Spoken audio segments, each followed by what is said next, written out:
नमस्कार. एकंदरीत काय आता दादा आपल्यामध्ये नाही येत, पूर्ण राज्यभरामध्ये अतिशय दुःखद वातावरण पूर्ण. तुमच्या नेमकं काय भावना आहे? खरं सांगायचं तर आम्हाला ज्यावेळी ही बातमी आली, आमचं कॉलेज लेक्चर चालू होतं आणि इंस्टाग्रामला नोटिफिकेशन आली, पहिल्यांदा तर आम्हाला विश्वास बसला नाही. म्हणजे मला लिटरली सांगतो, मला वाटलं काहीतरी मीडियावाल्यांनी टीआरपी साठी काहीतरी हे केलं असेल. कारण की म्हणजे ती पटूच शकत नाही अशी गोष्ट. म्हणजे कालपर्यंत आपल्या समोर असणारा जे म्हणजे असं एक दादाचं व्यक्तिमत्व कसं होतं की ते व्यापक होतं. म्हणजे त्याचं दादाचा एक्झिस्टन्स फील व्हायचा. एक होलसम व्यक्तिमत्व ज्याला म्हणतोय आपण, म्हणजे सोशल मीडियाच्या अल्गोरिदम मध्ये असेल, मीम्स मध्ये असेल, रील मध्ये असेल, न्यूज मध्ये असेल, पेपर मध्ये असेल, प्रत्येक ठिकाणी अजितदादाचं अस्तित्व जाणवायचं. आणि असा कालपर्यंत असणारा माणूस असं कसं होऊ शकतंय, म्हणजे हे आम्हाला पहिल्यांदा प्रोसेस करायला, डायजेस्ट करायलाच आम्हाला एक तासभर गेला. आणि ज्यावेळी हे म्हणजे कन्फर्म झालं की बाबा आता खरोखर दादा आज आपल्याला सोडून गेलेले आहेत, म्हणजे त्यावेळी ज्यावेळी आम्ही मागं वळून बघितलं आणि एक सेकंद थांबून विचार केला, तर त्यावेळी आम्हाला रिअलाइज झालं की बाबा हा केवढा मोठा लॉस आहे महाराष्ट्राचा म्हणा किंवा समाजाचा म्हणा.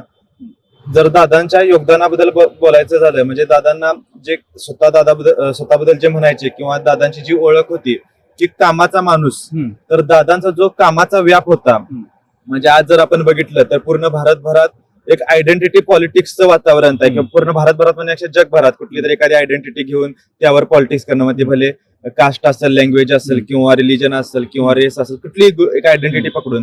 पण अशा काळात अजितदादा सारख्या माणसानं त्याच्या राजकारणाचं बेस किंवा त्याच्या राजकारणाचं फंडामेंटल हे काम ठेवलं. म्हणजे लोकांना डिलिव्हर करणं, गोष्टी डिलिव्हर करणं, रिझल्ट देणं आणि काम बेस ठेवून कुठल्याही आयडेंटिटी पॉलिटिक्स, कुठल्याही भावनिकता, कुठलीही एक अस्मितेच्या राजकारणात न गुंतता हा माणूस महाराष्ट्राच्या राजकारणात जवळजवळ 30 वर्ष एक आढळ शुक्रतारा बनून राहिला किंवा एखाद्या आढळ पोझिशनला राहिला. अजितदादांचं अस्तित्व असं होतं की आज जर आपण बघितलं, म्हणजे आज जरी दादा देहानं आपल्यातून गेलेले असतील तरी अजितदादांचं जे काम आहे, म्हणजे असं म्हटलं जातं की मरावे परी कृतीरूपी उरावे, तर ह्याचं तुम्हाला आजूबाजूला म्हणजे आज जे पुण्याचं डेव्हलपमेंट आहे, आज जे पुणे उभं राहिलेलं आहे, आज जे पुणे हे आंतरराष्ट्रीय स्तरावरचं शहर झालेलं आहे, मग त्यामध्ये आयटी इंडस्ट्री असेल, त्यामध्ये एज्युकेशन सेक्टर असेल. आज जर आपण बघितलं, आज आपण ज्या ठिकाणी उभारलेलं आहे, मी दादाने विनंती करतो की आपण 1 मिनिट कॅमेरा इकडे करा. तर ही जी बिल्डिंग आहे, म्हणजे ही जी सारथीचं मुख्यालयाची बिल्डिंग आहे आणि ह्या लेवलची बिल्डिंग जर तुम्ही आतून बघितलात, म्हणजे यासारखे भरपूर प्रोजेक्ट किंवा भरपूर एक व्हिजन ठेवून दादांनी उभं केलं.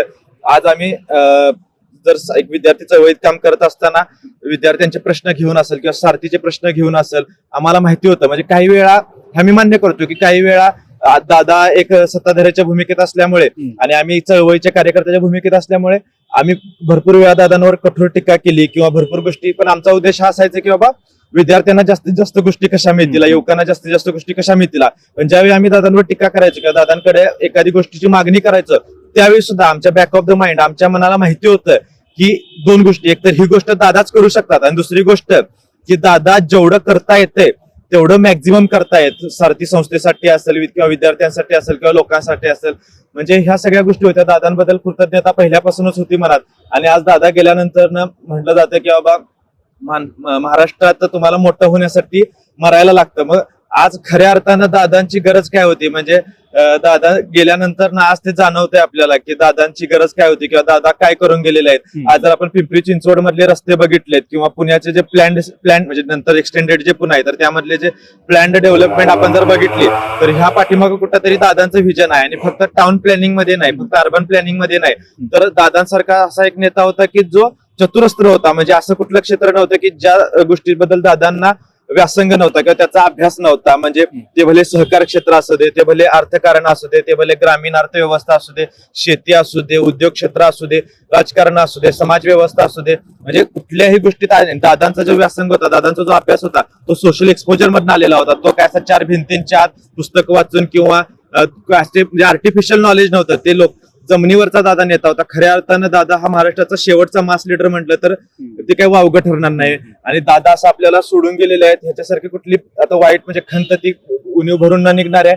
आता आमची फक्त एवढीच इच्छा आहे की दादांना खऱ्या अर्थानं श्रद्धांजली तीच ठरेल ज्यावेळी दादांनी हे ज्या काही सुरू केलेल्या गोष्टी आहेत, दादांची जी काही विचारधारा होती, दादांचं जे काही काम होतं, सारथीच्या ज्या काही योजना येतात, सारथीचं जे काही प्रोजेक्ट्स आहेत, जे काही दादांचं व्हिजन होतं ते खऱ्या अर्थानं तसं सुरू राहील. आणि दादांचं जे स्वप्नातला महाराष्ट्र होता, जे युथना एम्पॉवर करायचं, वुमनना एम्पॉवर करण्याचं, स्टुडंटना एम्पॉवर करण्याचं, मराठा समाजाला एम्पॉवर करण्याचं दादाचं जे काही धोरण होतं ते ज्या दिवशी खऱ्या अर्थानं सफल ठरेल तीच दादांना श्रद्धांजली ठरेल. एवढंच म्हणतो, थांबतो. धन्यवाद.